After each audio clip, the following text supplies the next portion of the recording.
दोस्तों, आज मैं आपको कंजक्शन के बारे में बताऊंगा। कंजक्शन के बिना आप इंग्लिश में बात नहीं कर सकते। तो कंजक्शन का पूरा डिटेल सीखने के लिए वीडियो में लास्ट तक बने रहिए।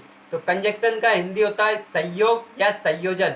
जब भी किन्हीं दो हिंदी वाक्यों को जोड़कर आपस में एक वाक्य बना दिया जाता है तो वो कंजक्शन कहलाता है। जैसे बिकॉज, बिकॉज का हिंदी होता है क्योंकि। क्योंकि जब भी किन्हीं दो हिंदी वाक्यों के बीच में क्योंकि शब्द आता है तो वहाँ पर हम इंग्लिश में बिकॉज लगाकर एक नया शब्द बना देते हैं। जैसे मैं नहीं गया क्योंकि वो सो रही थी। मैं नहीं गया क्योंकि वो सो रही है। अब मैं नहीं गया और क्योंकि वो सो रही थी, दो वाक्य, इसमें हम क्योंकि शब्द जोड़ दिया। तो I did not go because she is sleeping. मैं नहीं गया क्योंकि वो सो रही थी। अब एक साथ बोलिए इंग्लिश में, I did not go because she is sleeping. इसी प्रकार नेक्स्ट होता है बट। बट का हिंदी होता है लेकिन, और या किंतु परंतु।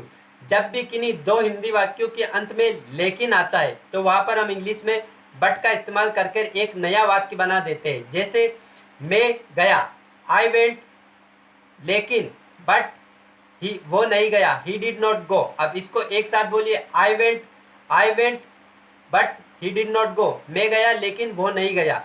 इसी प्रकार नेक्स्ट होता है देन। देन का हिंदी होता है फिर।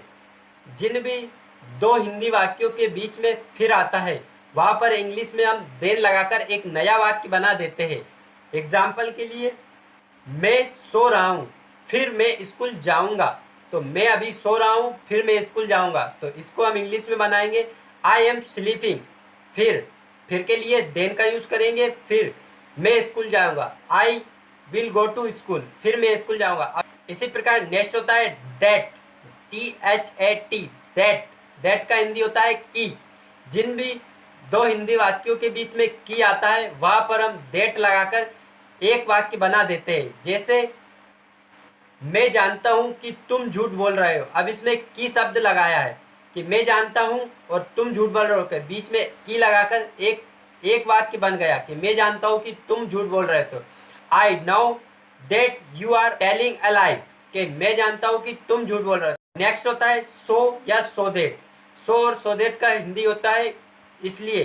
जब भी किन्हीं दो हिंदी वाक्यों के बीच में इसलिए आता है तो हम सो या सो दैट लगाकर एक वाक्य बना देते हैं। जैसे पिताजी आ रहे इसलिए तुम्हें पढ़ना चाहिए, तो फादर इज कमिंग, पिताजी आ रहे, अब इसलिए के लिए सो तुम्हें पढ़ना चाहिए, यू शुड रीड।